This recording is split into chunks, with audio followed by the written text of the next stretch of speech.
Hello everyone, welcome to my channel. So आज हम पढ़ने वाले हैं ऑपरेटिंग सिस्टम कॉन्सेप्ट्स। इसका हम 10th एडिशन कवर करेंगे। इसके ऑथर हैं एब्राहम सिल्बर्शस, पीटर बेयर गेल्विन और गेर्ग केगने। ठीक है, सो स्टार्ट करते हैं हमारे चैप्टर से। सो हम यहाँ पर चैप्टर 5 कवर कर रहे थे और इसका जो टॉपिक है वो है थ्रेड शेड्यूलिंग। ठीक है, इसमें हम थ्रेड शेड्यूलिंग में, वैसे तो हमने शेड्यूलिंग में पूरा कवर करा था, लेकिन फिर भी हम थोड़ा सा देखेंगे कि यूजर लेवल थ्रेड और कर्नल लेवल थ्रेड। ठीक है, in this section we explore the scheduling issue involve the user level and kernel level, यानी कि जो भी यूजर लेवल और कर्नल लेवल में इश्यूज आते हैं वो हम देख लेंगे। इसके कुछ एग्जांपल से लाइक हमने देखे थे पी थ्रेड्स वगैरह। सबसे पहला इशू क्या है, कंटेंशन स्कोप का। ठीक है, सो कंटेंशन स्कोप में अगर हम बात करें on the system implementation many to one और मेनी टू मेनी, है ना। हमने मॉडल्स देखे थे। आप अगर आपने थ्रेड शेड्यूलिंग वाली जो वीडियो है उसमें हमने देखा, हमने बहुत सारे मॉडल पढ़े थे जहां से क्वेश्चन आते हैं। ठीक है, the thread library schedules levels thread to run available on the LWP, यानी कि लाइट वेट प्रोसेस। तो जो हम थ्रेड लाइब्रेरी शेड्यूल्स को यूज करते हैं, तो अगर आप जब भी यूजर लेवल थ्रेड की बात करोगे तो हम वहां पर क्या यूज करते हैं, लाइट वेट प्रोसेस। ठीक है, क्योंकि जब हम छोटे छोटे प्रोसेस को यूज करते हैं जो यूजर के द्वारा चलाई जाती है, तो वो उनको हैंडल करने का काम कौन करता है, लाइट वेट प्रोसेस। ठीक है, this scheme is also known as process contention scope. ठीक है, सो उसको हैंडल कर रहा है उस थ्रेड, मतलब जो यूजर लेवल थ्रेड को, जो किस पे अवेलेबल है, लाइट वेट प्रोसेस पे। तो हम इसको क्या कह रहे हैं, इस स्कीम को process contention scope. Since the competition होता है, CPU takes the place among the thread belonging to the same process, क्योंकि अगर वही थ्रेड सेम प्रोसेस से बिलोंग करेंगे तो उनमें अपने आप में कंपटीशन होगा कि कौन सी थ्रेड सीपीयू पहले असाइन करेगी, है ना। And there are thing. ठीक है, to decide which kernel level thread schedule onto the CPU, kernel uses system contention scope। Kernel कैसे डिसाइड करेगा, मतलब सीपीयू कैसे डिसाइड करेगा कि कौन सा, जो कर्नल लेवल थ्रेड में अगर हम सीपीयू को शेड्यूल करते हैं तो सीपीयू कैसे डिसाइड करेगा कि कौन सा थ्रेड उसको यूज करना है। तो वहां पर हम यूज करते हैं सिस्टम कंटेंशन स्कोप। ठीक है, SCS। तो अगर बात करते हैं सिस्टम यूजिंग 1-to-1 मॉडल्स, जहां पर Windows and Linux thread use होते हैं CSCS के लिए, यानी कि system scope, system contention scope. ठीक है, सो आपको ये पता होना चाहिए कि हम कौन से जो है यूज करते हैं, which is Windows and Linux. ठीक है, PCS done according to the priority. PCS किसके थ्रू डन होती है, प्रायोरिटी के। It is important note that कि पीसीएस विल, पीसीएस मतलब क्या, कि अभी हमने पढ़ा ना, प्रोसेस कंटेंशन स्कोप। ठीक है, तो ये दो अलग अलग चीजें। प्रोसेस कंटेंशन स्कोप जो यूजर लेवल के लिए बात करती है, और जो सिस्टम कंटेंशन है, नाम में इसका सिस्टम है, जो कर्नल लेवल पे बात करेगी। ठीक है, अब मैं बात कर रही हूँ यहाँ पे कि इट इज इंपॉर्टेंट कि PCS will the typically prompt the thread currently running favour of high priority. PCS क्या करती है, प्रिम्प्ट कर लेती, क्योंकि अगर हायर प्रायोरिटी वाली थ्रेड आ गई ना, तो वो जो करंट प्रायोरिटी को छोड़ देगी, करंट वाली जो थ्रेड को छोड़कर प्रायोरिटी को मैटर करेगी। लेकिन अगर यहाँ पर हम बात करते हैं, यहाँ पर कोई टाइम स्लाइसिंग नहीं होता है, थ्रेड्स में इक्वल प्रायोरिटी रहती। ठीक है, so that is the difference between them, क्योंकि पीसीएस जो है वो प्रायोरिटी को वैल्यू करेगी, लेकिन जो कर्नल लेवल है वो चाहे कितनी भी प्रायोरिटी क्यों ना जाए, क्योंकि हम यहाँ पर सिस्टम पे बात कर रहे हैं, कर्नल जो डिसाइड करेगा वो यहाँ मैटर करेगा। ठीक है, अब सबसे नेक्स्ट आता है, नेक्स्ट जो इशू है वो पी थ्रेडिंग शेड्यूलिंग का था, हमने पढ़ा है। सैंपल पॉसिक पी थ्रेड प्रोग्राम है, थ्रेड जो क्रिएशन विथ प्री थ्रेड, जो थ्रेड क्रिएट करते हैं हम पी थ्रेड के साथ, तो हाईलाइट कर सकते हैं। POSIX P thread API allow करता है स्पेसिफिक पीसीएस और SCS during the thread creation. यानी जब हम पी थ्रेड शेड्यूलिंग की बात करते हैं तो वहां पर हम पीसीएस और एससीएस दोनों को यूज करते हैं, process contention scope and system contention scope. ठीक है, सो आपको पता होना चाहिए, ये इंपॉर्टेंट है। हो सकता है वो आपसे फुल फॉर्म भी पूछ लें। पी थ्रेड जो है वो आइडेंटिफाई करता है two contention scope values, which is P thread scope process schedule the thread using PCS और यूजिंग एससीएस। ठीक है, on the system implementation many to many model, वहां पर आप देखो, अगर आपने यहाँ पढ़ा है तो कर्नल लेवल पे हम क्या बात कर रहे थे, 1-to-1 मॉडल। ठीक है, यहाँ पर हमने कहीं भी मेनी टू मेनी मॉडल नहीं पढ़ा है। तो जब हम बात करते हैं पी थ्रेड्स की, तो यहाँ पर हम मेनी टू मेनी मॉडल्स को यूज करते हैं कब, जब आप यूजर लेवल पे बात कर रहे हो। ठीक है, पी थ्रेड आईपीसी यानी inter process communication provide to function, setting and getting the contention scope policy. हमने पढ़ा है ऑलरेडी, सेटिंग गेटिंग। ठीक है, द फर्स्ट पैरामीटर जो है वो both functions contain the pointers and attribute set of 4 thread, ठीक है। और सेकंड पैरामीटर क्या कंटेन करता है, इंट वैल्यू, ठीक है। जो करंट जो वैल्यू होती है कंटेंशन स्कोप की, उसकी इंट वैल्यू को सेट करने का काम करता है। तो गेट सेट दोनों हो जाए, ठीक है। और अगर कोई एरर अकर होता है ना, तो वो क्या कर देता है, नॉन जीरो वैल्यू रिटर्न कर देगा।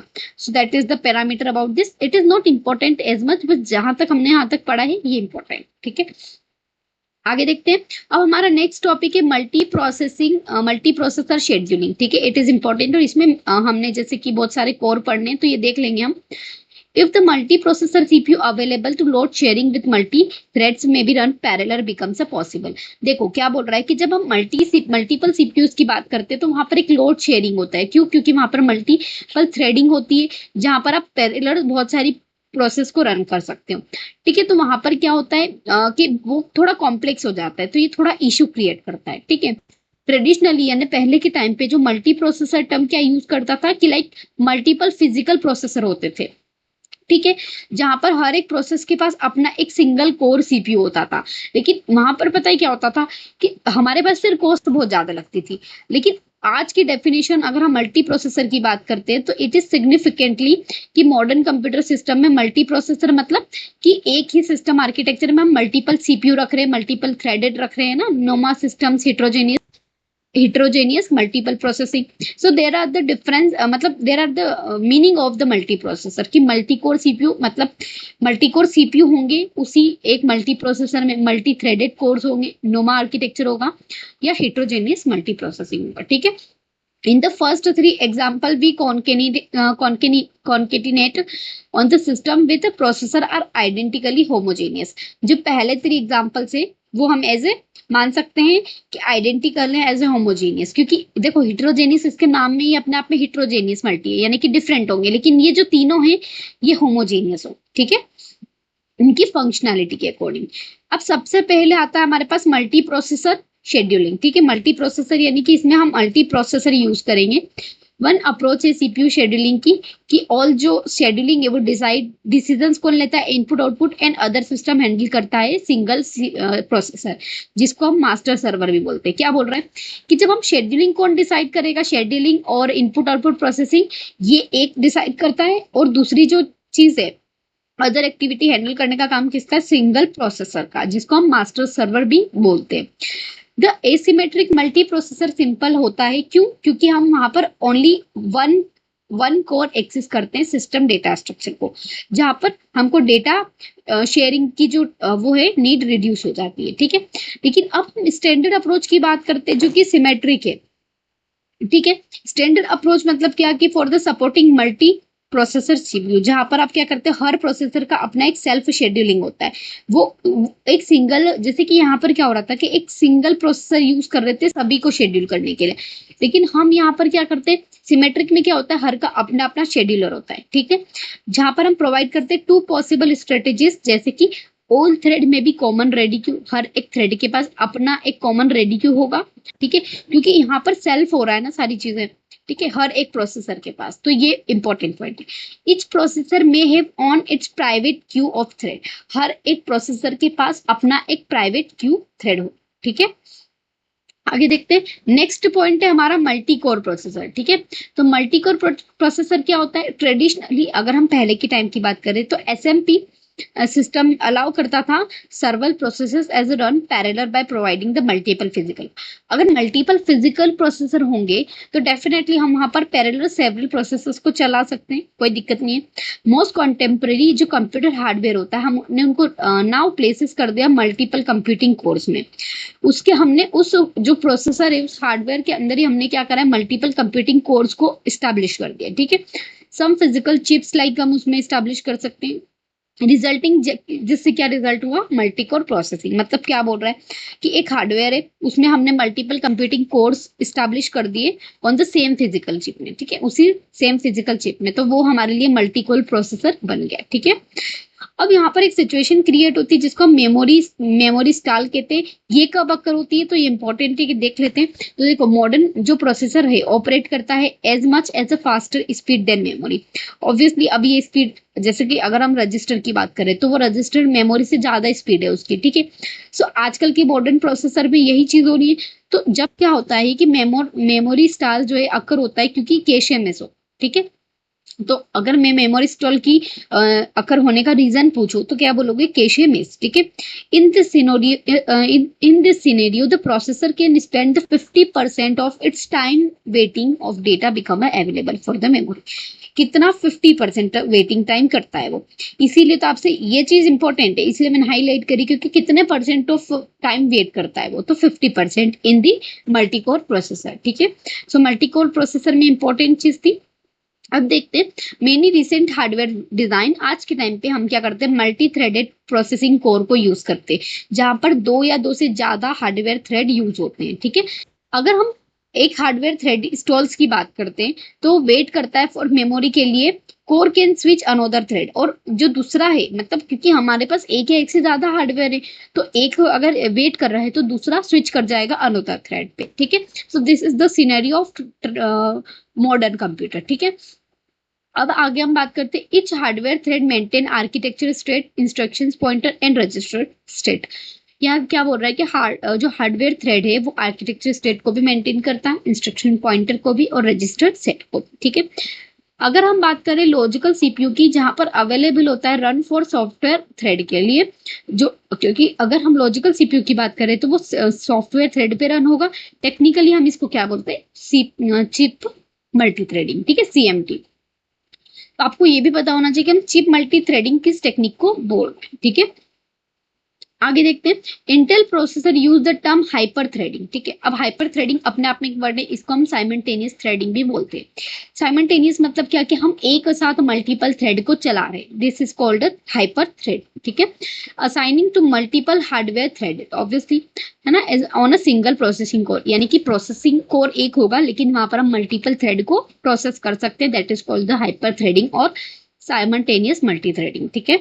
आगे देखते हैं इन 2 ways of multi threading process. जैसे कि अगर आप बात करो, यहाँ पर हम 2 तरीके से इसको चला सकते हैं, लाइक कोर्स ग्रेन और फाइन ग्रेन, ठीक है।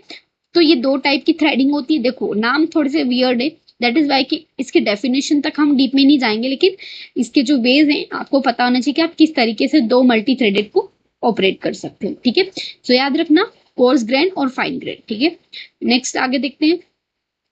नेक्स्ट जो टॉपिक है हमारा वो है load balancing. So what is the load balancing. So अगर हम बात करें, all processor are fully utilised benefit. अगर जितना वो उसका बेनिफिट कब होगा, जब सीपीयू यूटिलाइज होगा या प्रोसेसर यूटिलाइज होगा। अदरवाइज एक या एक से ज्यादा प्रोसेसर क्या हो जाएंगे, खाली बैठे रहेंगे, ठीक है। अगर हम बात करें processor have a high workload, अगर वहां पर रेडी क्यू बहुत ज्यादा है, थ्रेड बहुत वेट कर रहे हैं, तो that is called the workload many. तो इसी को हम क्या बोल रहे हैं, एक तरीके से लोड बैलेंसिंग।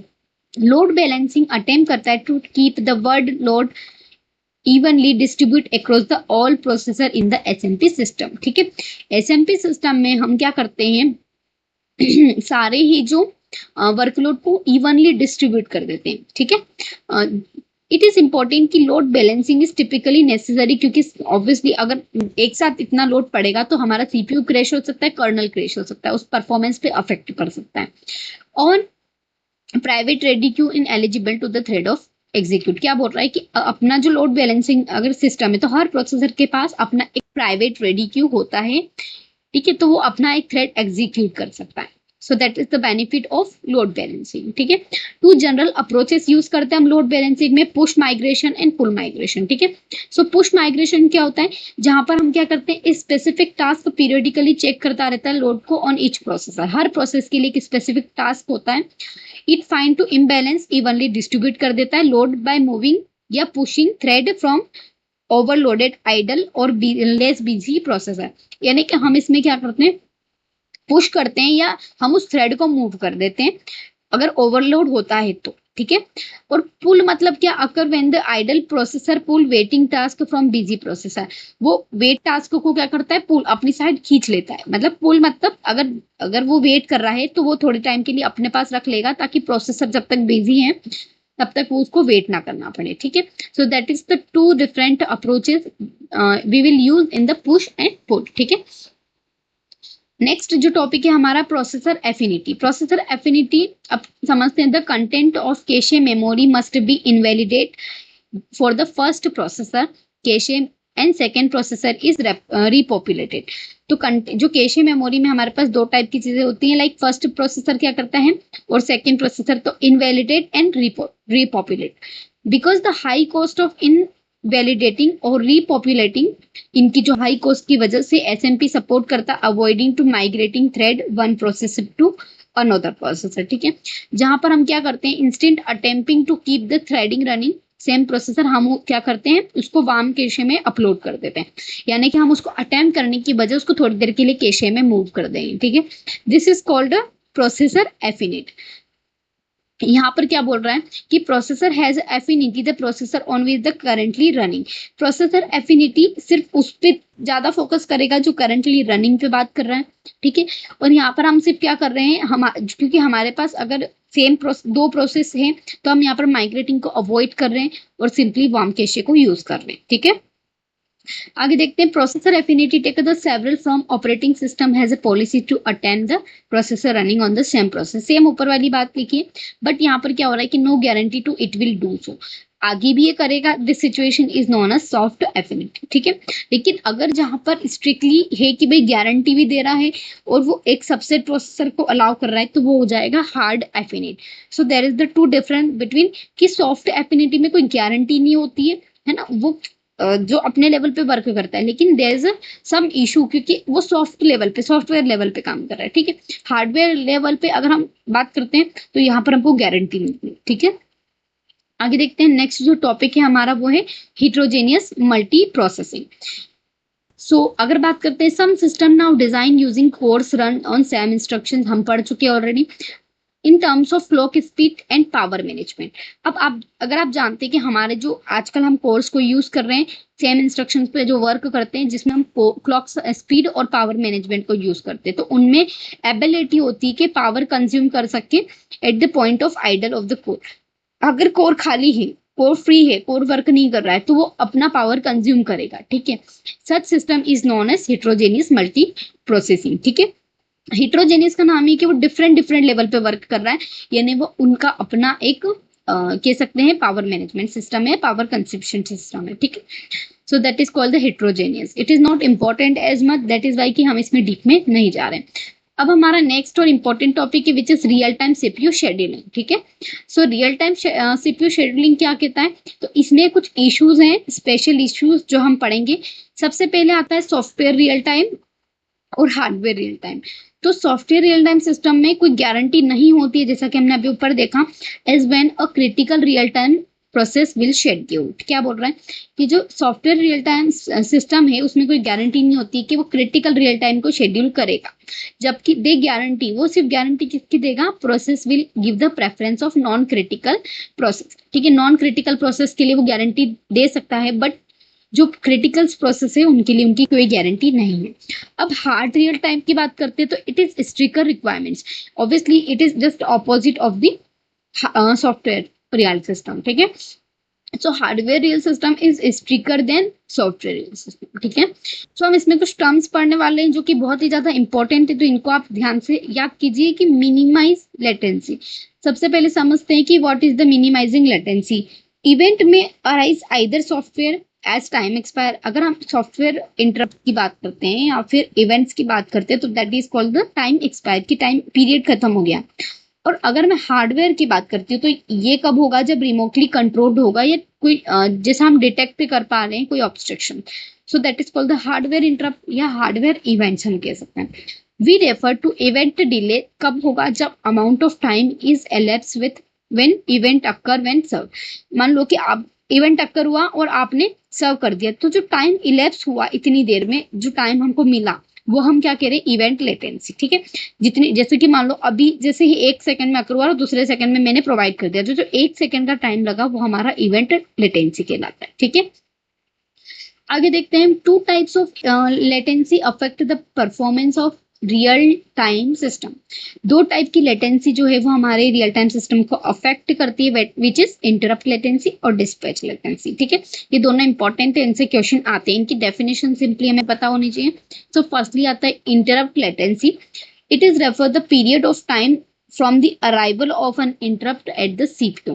ठीक है, ये वो मतलब हम कह सकते हैं कि इंटरप्ट लेटेंसी वो टाइम है जहाँ जो पीरियड जब अराइव होता है हमारा इंटरप्ट सीपीयू पे।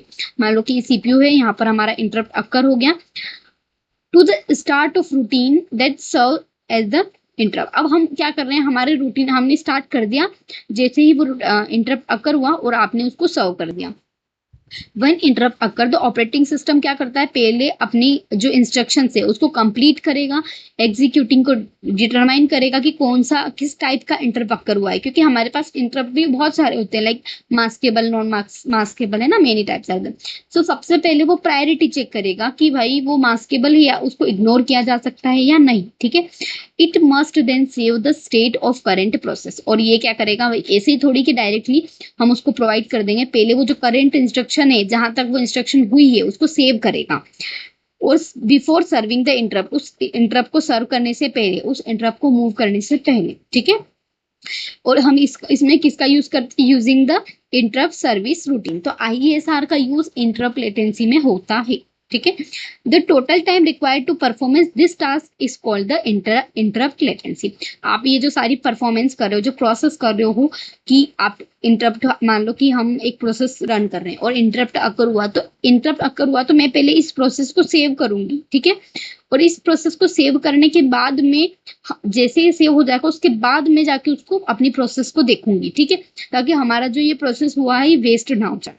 सो दैट द टास्क, हम इस बीच में जो टास्क कर रहे हैं और इसको जितना वक्त लग रहा है, इसको हम क्या कह रहे हैं, इंटरप्ट लेटेंसी। ठीक है, the amount of time required scheduling dispatcher to stop one process and start another, this is called the dispatch latency। अब सेकेंड जो टर्म था हमारा डिस्पैच लेटेंसी का, वैसे मैं इसको ऑलरेडी एक्सप्लेन कर चुकी हूँ हमारी फर्दर इससे पहले वाली वीडियोस में, लेकिन स्टिल हम इसको एक बार और देख लेते हैं कि जब आपकी प्रोसेस स्टार्ट, मतलब डिस्पैचर का काम होता है डिस्पैच लेटेंसी को करना। ठीक है, एक प्रोसेस है, ठीक है, वो और दूसरी प्रोसेस है, तो अगर मान लो कि इस प्रोसेस की हायर प्रायोरिटी होगी और हम अभी इस पे रन कर रहे हैं, ठीक है, तो डिस्पैचर क्या करेगा, इस प्रोसेस को स्टॉप कर देगा और इस प्रोसेस को रन करेगा।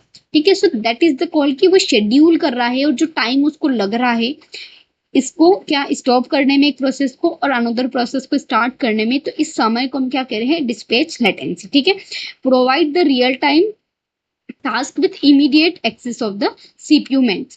अब यहाँ पर हमने सेव की बात नहीं करी है, ठीक है, क्योंकि हम उसमें जो हमारा इंटरप्ट था उसमें हम सेव कर रहे थे, लेकिन यहाँ पर क्या हो रहा है, डिस्पैचर क्या कर रहा है, सीपीयू को डायरेक्टली स्पीडली वो जितना हो सके हमारा लेटेंसी को कम करेगा, मिनिमाइज टाइम में वो उसको प्रोवाइड करेगा। ठीक है, द कॉन्फ्लिक्ट होता है इसमें, मतलब एक कॉन्फ्लिक्ट फेस आता है डिस्पैच लेटेंसी में, जिसके 2 कंपोनेंट है।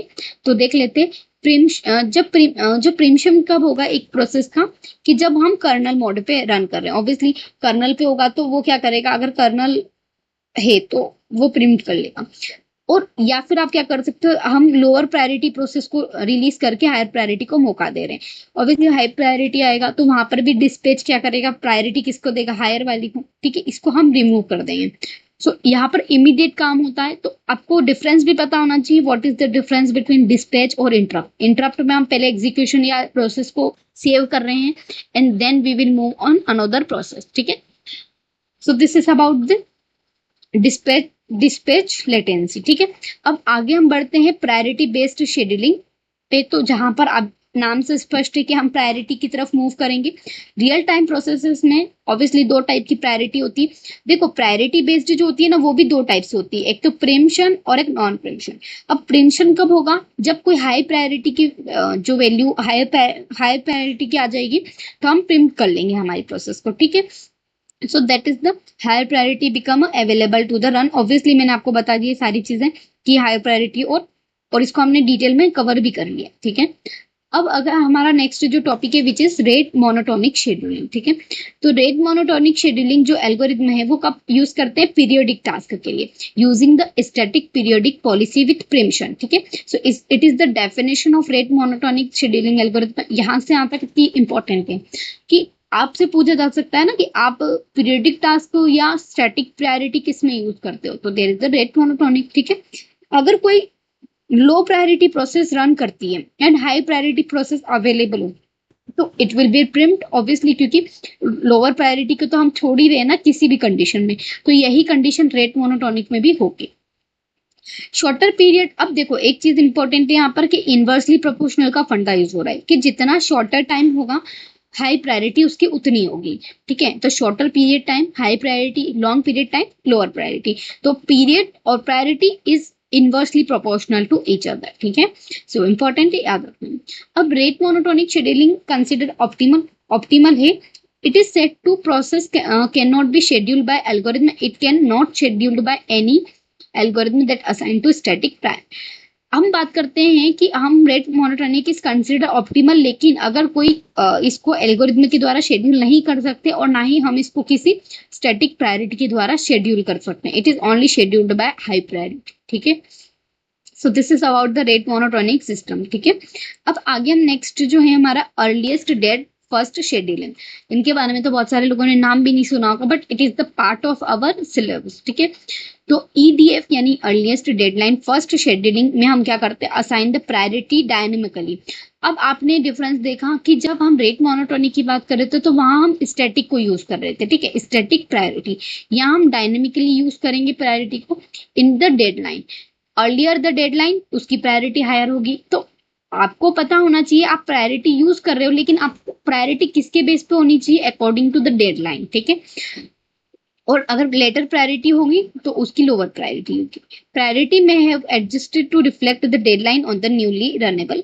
प्रायोरिटी किसको रिफ्लेक्ट कर रही है, डेडलाइन को। Deadline is according to priority, deadline set होगी तो उसके अकॉर्डिंग प्रायोरिटी चलेगी। प्रायोरिटी का भी अपना एक वो है कि अगर डेडलाइन को हम देख रहे हैं ना, प्रायोरिटी को नहीं देख रहे हैं आप, ठीक है। तो हम कह सकते हैं कि priority is totally dependent with deadline, ठीक है। The appeal of EDF scheduling is that is theoretically optimal. ये theoretically optimal है। Theoretically it can be scheduled process so that each process can meet deadline requirement। और यहाँ पे CPU utilization कितना होगा, 100%, ठीक है। नेक्स्ट जो टॉपिक है वो है प्रोपोर्शनल शेयर शेड्यूलिंग। तो प्रोपोर्शनल शेयर में क्या होता है कि operate by allocating T shares, जहां पर हम टी शेयर यानी कि टाइम शेयर कर रहे हैं among the all application. An application can receive n share of time, thus ensuring that the application will have n divided by 2 total process time, ठीक है। अगर उसमें n शेयर होंगे तो हम टोटल प्रोसेसर टाइम कितना लगेगा, n डिवाइड बाय t, ठीक है। तो this is the important thing in this, इससे ज्यादा इसमें इंपॉर्टेंट नहीं है, ठीक है। अब नेक्स्ट जो टॉपिक है POSIX real time. POSIX standard also provide the extension of real time computing, जो हमने पढ़ा है। POSIX 1B जिसको हम बोल सकते हैं, it is related with API यानी कि application programming interface scheduling the real time thread, ठीक है। यहाँ पर हम 2 शेड्यूलिंग पढ़ते हैं विच इज शेड्यूल्ड फीफो और RR यानी राउंड रॉबिन। तो ये 2 टाइप की POSIX real time scheduling use करती है which is FIFO and RR, ठीक है। So this is all about this, है ना, यहाँ पर ये इतने इंपॉर्टेंट थे। Thank you.